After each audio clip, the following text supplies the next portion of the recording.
Chapter 9. After 2 years, I remember the rest of that day, and that night, and the next day, only as an endless drill of police and photographers and newspapermen in and out of Gatsby's front door. A rope stretched across the main gate, and a policeman by it kept out the curious, but little boys soon discovered that they could enter through my yard, and there were always a few of them clustered open-mouthed about the pool. Someone with a positive manner, perhaps a detective, used the expression "madman" as he bent over Wilson's body that afternoon, and the adventitious authority of his voice set the key for the newspaper reports next morning. Do you agree with the detective? Was Wilson a madman? And untrue. When Michaelis's testimony at the inquest brought to light Wilson's suspicions of his wife, I thought the whole tale would shortly be served up in racy pasquinade. But Catherine, who might have said anything, didn't say a word. She showed a surprising amount of character about it, too. Looked at the coroner with determined eyes under that corrected brow of hers, and swore that her sister had never seen Gatsby, that her sister was completely happy with her husband, that her sister had been into no mischief whatsoever. She convinced herself of it, and cried into her handkerchief, as if the very suggestion was more than she could endure. So Wilson was reduced to a man deranged by grief, in order that the case might remain in its simplest form, and it rested there. Even though Wilson was the one to pull the trigger, who led him to believe that Gatsby was Myrtle's lover and murderer? So who was ultimately responsible for causing Gatsby's death? The moment I telephoned news of the catastrophe to West Egg Village, every surmise about him and every practical question was referred to me. At first I was surprised and confused. Then, as he lay in his house and didn't move or breathe or speak, hour upon hour, it grew upon me that I was responsible, because no one else was interested. Interested, I mean, with that intense personal interest, to which everyone has some vague right at the end. I called up Daisy half an hour after we found him.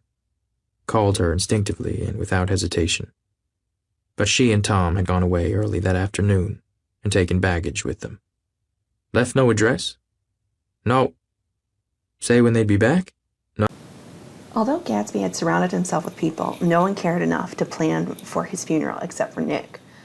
This is the part that solidifies the fact that Tom and Daisy were the ones who plotted Gatsby's murder. Half an hour after Gatsby's body was found, she and Tom had up and disappeared. Why do you think they did this? The room where he lay and reassure him. I'll get somebody for you, Gatsby. Don't worry. Just trust me and I'll get somebody for you. Meyer Wolfsheim's name wasn't in the phone book. The butler gave me his office address on Broadway and I called information, but by the time I had the number it was long after 5, and no one answered the phone. Will you ring again? I've rung them 3 times. It's very important. Sorry, I'm afraid no one's there. I went back to the drawing room and thought for an instant that they were chance visitors, all these official people who suddenly filled it. But as they drew back the sheet and looked at Gatsby with unmoved eyes, his protest continued in my brain. Look here, old sport, you've got to get somebody for me. You've got to try hard. I can't go through this alone. Someone started to ask me questions, but I broke away and going upstairs looked hastily through the unlocked parts of his desk. He'd never told me definitely that his parents were dead. Nothing. Only the picture of Dan Cody, a token of forgotten violence, staring down from the wall. Next morning I sent the butler to New York with a letter to Wolfsheim, which asked for information and urged him to come out on the next train. That request seemed superfluous when I wrote it. I was sure he'd start when he saw the newspapers, just as I was sure there'd be a wire from Daisy before noon. But neither a wire nor Mr. Wolfsheim arrived. No one arrived, except more police and photographers and newspapermen. When the butler brought back Wolfsheim's answer, I began to have a feeling of defiance, of scornful solidarity between Gatsby and me against them all. Dear Mr. Carraway, this has been one of the most terrible shocks of my life to me. I hardly can believe it, that it is true at all. Such a mad act as that man did should make us all against them all. Dear Mr. Carraway, this has been one of the most terrible shocks of my life to me. I hardly can believe it, that it is true at all. Such a mad act as that man did should make us all think. I cannot come down now, as I am tied up in some very important business and cannot get mixed up in this thing now. If there's anything I can do a little later, let me know in a letter by Edgar. I hardly know where I am when I hear about a thing like this, and I'm completely knocked down and out. Yours truly, Maya Wolfsheim. And then hasty addenda beneath. Let me know about the funeral, etc. Do not know his family at all. So how do all of Gatsby's friends and acquaintances act after Gatsby's death? They just completely disappear. Everyone, all of his friends, all of his acquaintances, all those people who would show up every single weekend, they're just gone. So what do you think Fitzgerald is trying to say about new money and friends? And then hasty addenda beneath. Let me know about the funeral, etc. Do not know his family at all. When the phone rang that afternoon, and long distance said Chicago was calling, I thought this would be Daisy at last. But the connection came through as a man's voice, very thin and far away. This is Slagle speaking. Yes? The name was unfamiliar. Hell of a note, isn't it? Get my wire? There haven't been any wires. Young Park's in trouble, he said rapidly. They picked him up when he handed the bonds over the counter. They got a circular from New York giving him the numbers just 5 minutes before. What do you know about that, hey? You never can tell in these hick towns. Hello? I interrupted breathlessly. Look here. This isn't Mr. Gatsby. Mr. Gatsby's dead. There was a long silence on the other end of the wire, followed by an exclamation. Then silence on the other end of the wire, followed by an exclamation. Then a quick squawk as the connection was broken. I think it was on the third day that a telegram signed Henry C. Gatz arrived from a town in Minnesota. It said only that the sender was leaving immediately and to postpone the funeral until he came. It was Gatsby's father, a solemn old man, very helpless and dismayed, bundled up in a long, cheap ulster against the warm September day. His eyes leaked continuously with excitement, and when I took the bag and umbrella from his hands, he began to pull so incessantly at his sparse gray beard that I had difficulty in getting off his coat. He was on the point of collapse, so I took him into the music room and made him sit down while I sent for something to eat. But he wouldn't eat, and the glass of milk spilled from his trembling hand. I saw it in the Chicago newspaper, he said, about the room. It was a madman, he said. He must have been mad. Wouldn't he like some coffee? I urged him. I don't want anything. I'm all right now, Mr. Carraway. Well, I'm all right now. Where have they got Jimmy? I took him into the drawing room where his son lay, and left him there. Some little boys had come up on the steps and were looking into the hall. When I told them who had arrived, they went reluctantly away. Embalming did exist in the 1920s, but most of the time people would hold the showings in the parlor of a home. So that's the reason that a funeral home is called a funeral parlor. The living room of a house was the room where the living people would congregate, hence the name living room. Slightly, his eyes leaking isolated and unpunctual tears. He had reached an age where death no longer has the quality of ghastly surprise, and when he looked around him now for the first time and saw the height and splendor of the hall and the great rooms opening out from it into other rooms, his grief began to be mixed with an odd pride. I helped him to a bedroom upstairs. While he took off his coat and vest, I told him that all the arrangements had been deferred until he came. I didn't know what you'd want, Mr. Gatsby. Gatz is my name. Mr. Gatz, I thought you might want to take the body west. He shook his head. Jimmy always liked it better down east. He rose up to his position in the east. Were you a friend of my boy's, Mr.? We were close friends. He had a big future before him, you know. He was only a young man, but he had a lot of brain power here. He touched his head impressively, and I nodded, trying to take it from the bed, and lay down stiffly, was instantly asleep. That night an obviously frightened person called up, and demanded to know who I was before he would give his name. "This is Mr. Carraway," I said. "Oh," he sounded relieved. "This is Klipspringer." I was relieved too, for that seemed to promise another friend at Gatsby's grave. I didn't want it to be in the papers and draw a sightseeing crowd, so I'd been calling up a few people myself. They were hard to find. "The funeral's tomorrow," I said. 3 o'clock here at the house. I wish you'd tell anybody who'd be interested." "Oh, I will," he broke out hastily. "Of course, I'm not likely to see anybody, but if I do—" His tone made me suspicious. "Of course, you'll be there yourself." "Well, I'll certainly try. What I called up about is—" "Wait a minute," I interrupted. "How about saying you'll certainly try? What I called up about is—" "Wait a minute," I interrupted. "How about saying you'll come?" "Well, the fact is, the truth of the matter is I'm staying with some people up here in Greenwich, and they rather expect me to be with them tomorrow. In fact, there's a sort of picnic or something. Of course I'll do my very best to get away." I ejaculated in unrestrained, "Huh!" And he must have heard me, for he went on nervously. "What I called you up about was a pair of shoes I left there. I wonder if it'd be too much trouble to have the butler send them on. You see, they're tennis shoes. I'm sort of helpless without them. My address is care of B.F. I didn't hear the rest of the name, because I hung up the receiver. After that, I felt a certain shame for Gatsby. One gentleman to whom I telephoned implied that he had got what he deserved. However, that was my fault, for he was one of those who used to sneer most bitterly at Gatsby on the courage of Gatsby's liquor, and I should have known better than to call him. Implied that he had got what he deserved.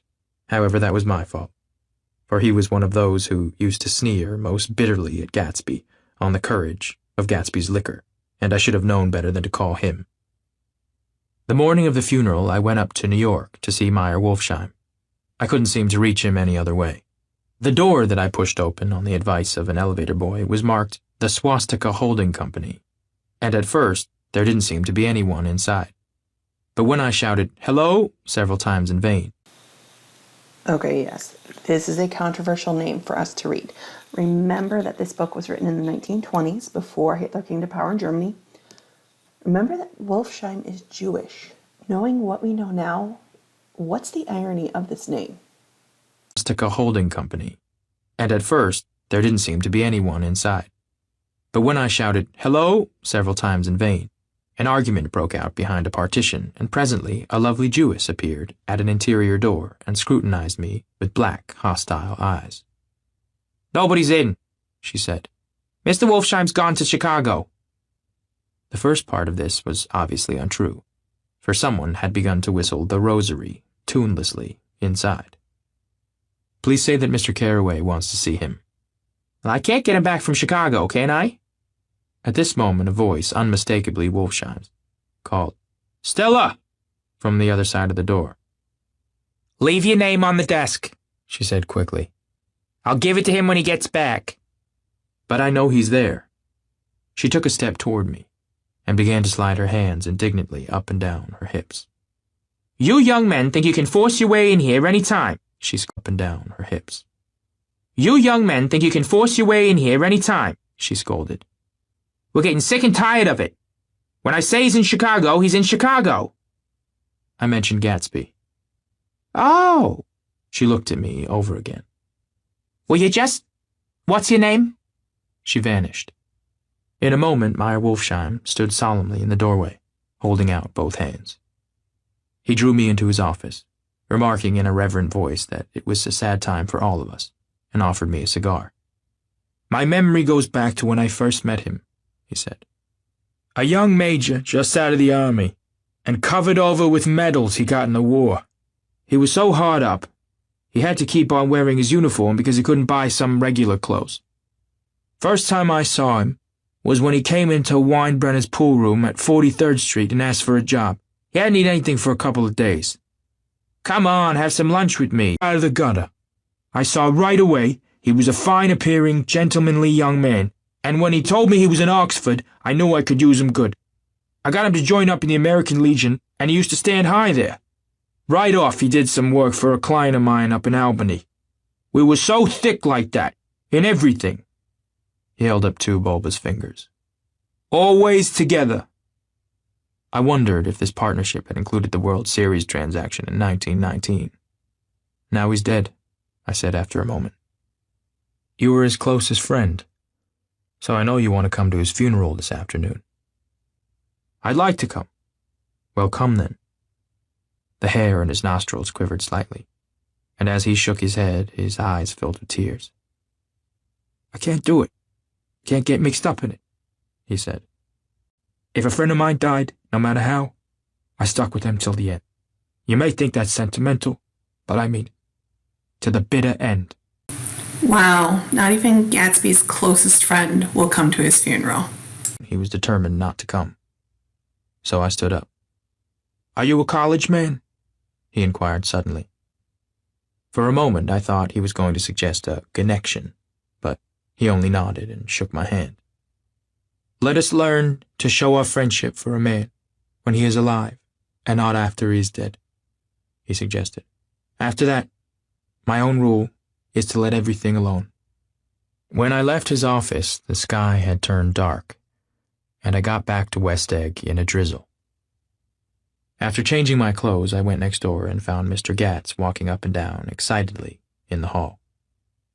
His pride in his son and in his son's possessions was continually increasing, and now he had something to show me. Jimmy sent me this picture. He took out his wallet with trembling fingers. Look there. It was a photograph of the house, cracked in the corners and dirty with many. He pointed out every detail to me eagerly. Look there, and then sought admiration from my eyes. He had shown it so often that I think it was more real to him now than the house itself. Jimmy sent it to me. I think it's a very pretty picture. It shows up well. Very well. Had you seen him lately? He come out to see me 2 years ago and bought me the house I live in now.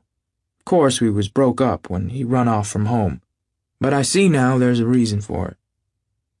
He knew he had a big future in front of him, and ever since he made a success, he was very generous with me. He had a big future in front of him, and ever since he made a success, he was very generous with me. Oh, this is so cute. Gatsby still cared for his family even though he didn't have a lot of connection with them. He still cared and kept in touch. He seemed reluctant to put away the picture, held it for another minute, lingeringly, before my eyes. Then he returned the wallet and pulled from his pocket a ragged old copy of a book called Hop Along Cassidy. Look here, this was a book he had when he was a boy. It just shows you. He opened it at the back cover and turned it around for me to see. On the last flyleaf was printed the word schedule and the date, September 12, 1906. And underneath, rise from bed, 6 a.m. Dumbbell exercise and wall scaling, 6:15 to 6:30 a.m. Study electricity, etc., 7:15 to 8:15 a.m. Work, 8:30 to 4:30 p.m. Baseball and sports, 4:30 to 5 p.m. a.m. Work, 8:30 to 4:30 p.m. Baseball and sports, 4:30 to 5 p.m. Practice elocution, poise, and how to attain it, 5 to 6 p.m. Study needed inventions, 7 to 9 p.m. General resolves. No wasting time as shafters, or a name indecipherable. No more smoking or chewing. Bath every other day. Read one improving book or magazine per week. Save $5, crossed out, $3 per week. Be better to parents. I come across this book by accident, said the old man. It just shows you, don't it? It just shows you. Jimmy was bound to get ahead. He always had some resolves like this or something. Do you notice what he's got about improving his mind? He was always great for that. He told me I ate like a hog once. We finally get to see Gatsby's plan for himself as a young man. It wasn't really Daisy that he wanted. He wanted that lifestyle. He was reluctant to close the book. reading each item aloud and then looking eagerly at me. I think he rather expected me to copy down the list for my own use. A little before 3, the Lutheran minister arrived from Flushing, and I began to look involuntarily out the windows for other cars. So did Gatsby's father. And as the time passed, and the servants came in and stood waiting in the hall, his eyes began to blink anxiously, and he spoke of the rain in a worried, uncertain way. The minister glanced several times at his watch, so I took him aside and asked him to wait for half an hour. But it wasn't any use. Nobody came. About 5 o'clock, our procession of 3 cars reached the cemetery and stopped in a thick drizzle beside the gate. First the motor hearse, horribly black and wet, then Mr. Gatz, and the minister and I in the limousine, and a little later 4 or 5 servants and the postman, then the sound of someone splashing after us over the soggy ground. I looked around. It was the man with owl-eyed glasses, whom I had found marveling over Gatsby's books in the library one night 3 months before. I'd never seen him since then. I don't know how he knew about the funeral, or even his name. The rain poured down his thick glasses, and he took them off and wiped them to see the protecting canvas unrolled from Gatsby's grave. I tried to think about Gatsby then for a moment, but he was already too far away, and I could only... Wow, so no one shows up to Gatsby's funeral except Owl Eyes. We don't know how he found out, but he did, and he showed up. He at least cared.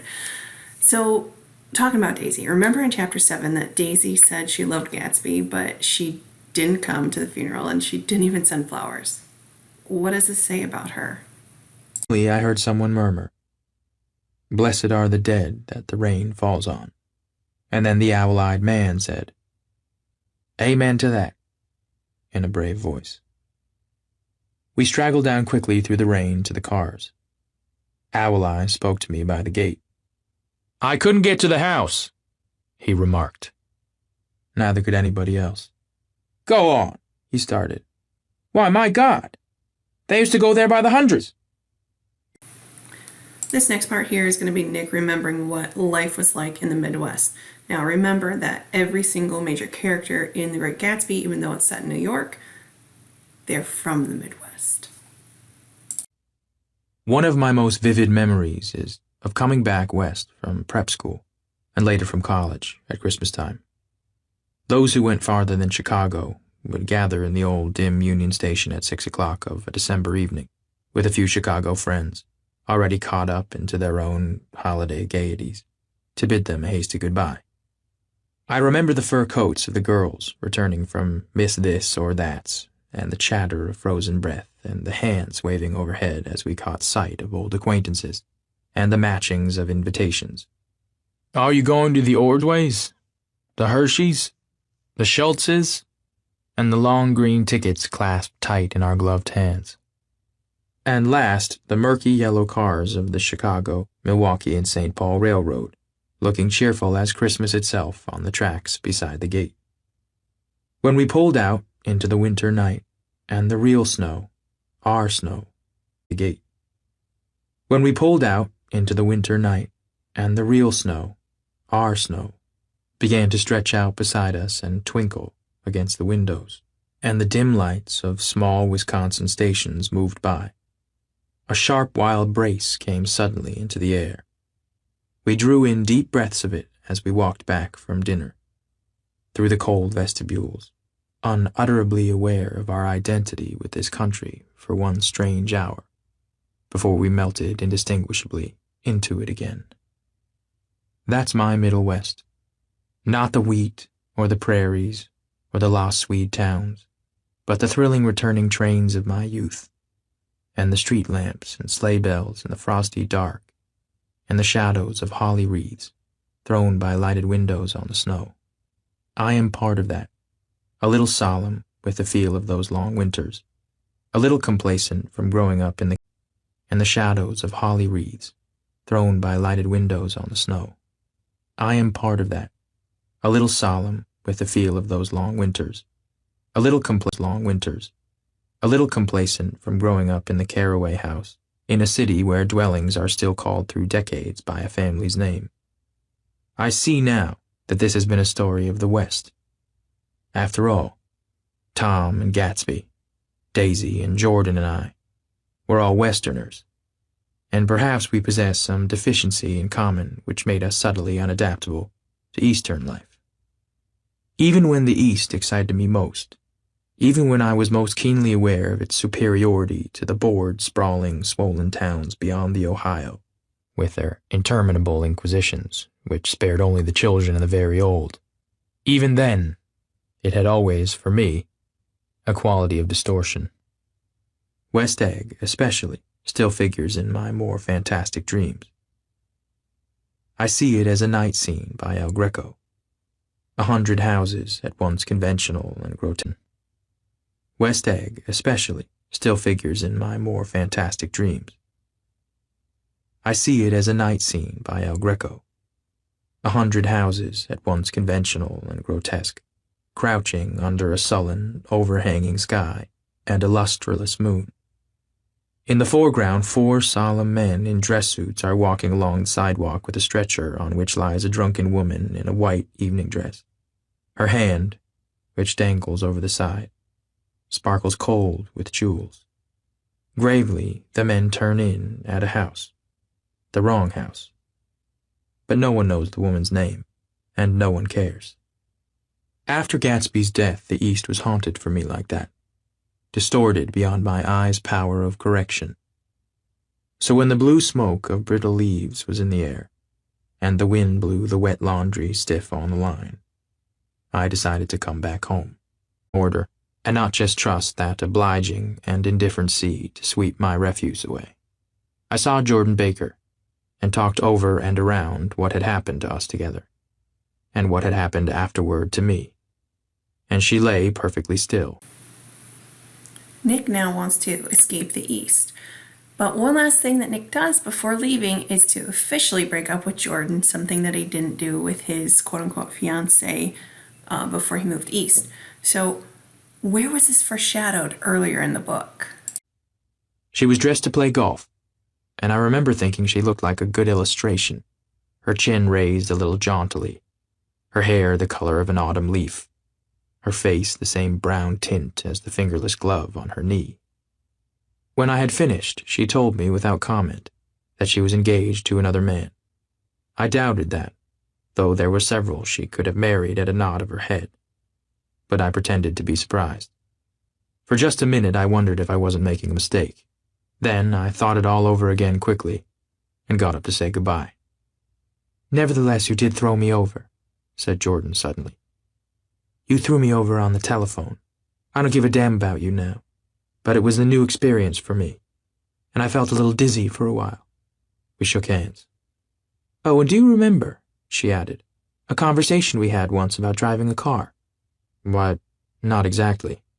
"You said a bad driver. Oh, I thought it was your secret pride." "I'm 30, I said. "I'm 5 years too old to lie to myself and call it honor." She didn't answer. Angry and half in love with her, and tremendously sorry, I turned away. One afternoon in late October, I saw Tom Buchanan. He was walking ahead of me along Fifth Avenue in his alert, aggressive way, his hands out a little from his body as if to fight off interference. Tom is still described as aggressive and restless. Has he changed at all? Just as I slowed up to avoid overtaking him, he stopped and began frowning into the windows of a jewelry store. Suddenly he saw me and walked back, holding out his hand. "What's the matter, Nick? Do you object to shaking hands with me?" "Yes, you know what I think of you." "You're crazy, Nick," he said quickly. "Crazy as hell. I don't know what's the matter with you." "Tom," I inquired, "what did you say to Wilson that afternoon?" He stared at me without a word, and I knew I had guessed right about those missing hours. So here is the confirmation that Tom was the one who told Wilson about the car belonging to Gatsby. Now remember, in our love triangles, we determined who was the strongest at each of those triangles. Tom always won. I started to turn away, but he took a step after me and grabbed my arm. "I told him the truth," he said.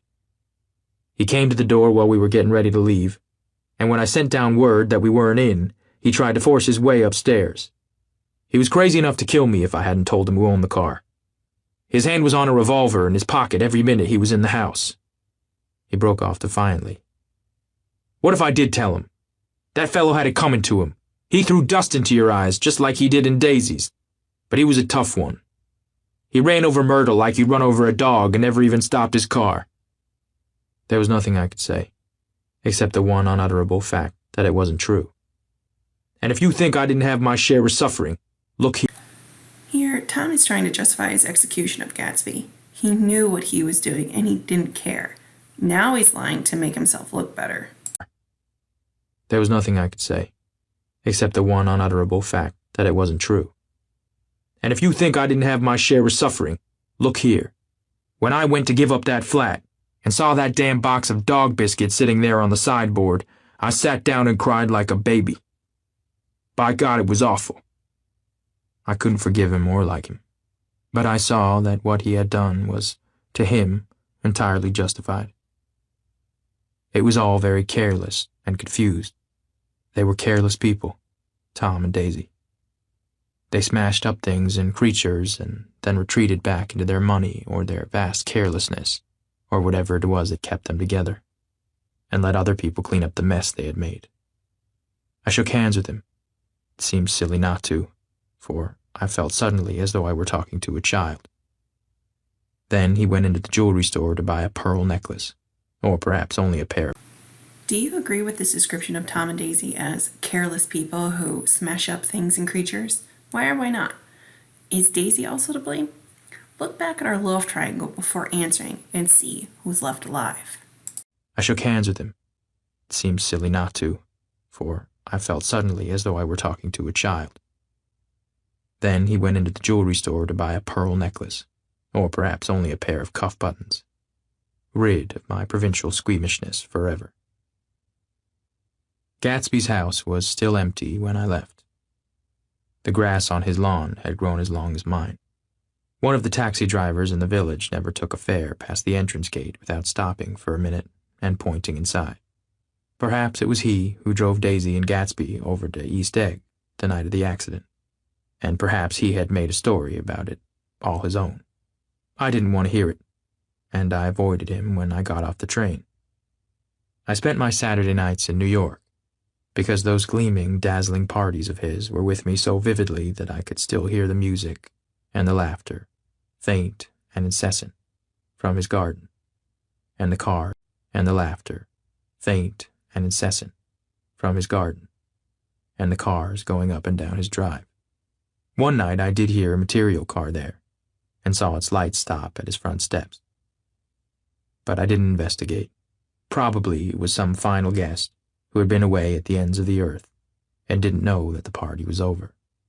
On the last night, with my trunk packed and my car sold to the grocer, I went over and looked at the huge, incoherent failure of a house once more.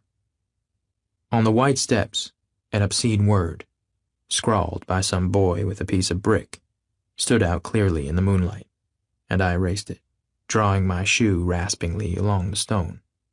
Then I wandered down to the beach and sprawled out on the sand. Most of the big shore places were closed now, and there were hardly any lights except the shadowy, moving glow of a ferry boat across the sound. He neither understood nor desired. Face to face for the last time in history with something commensurate to his capacity for wonder. And as I sat there brooding on the old, unknown world, I thought of Gatsby's wonder when he first picked out the green light at the end of Daisy's dock. He had come a long way to this blue lawn, and his dream must have seemed so close that he could hardly fail to grasp it. He did not know that it was already behind him, somewhere back in that vast obscurity beyond the city, where the dark fields of the Republic rolled on under the night. Gatsby believed in the green light, the orgastic future that year by year recedes before us. It eluded us then, but that's no matter. And that, you guys, is the end. Remember that the green light symbolized hope for Gatsby. For you, what's your green light? What is it that keeps you going and makes you try harder and harder to get there? What is the current to your boat that tries to take you back into the past? I hope you've enjoyed this book as much as I have, and I will see you soon.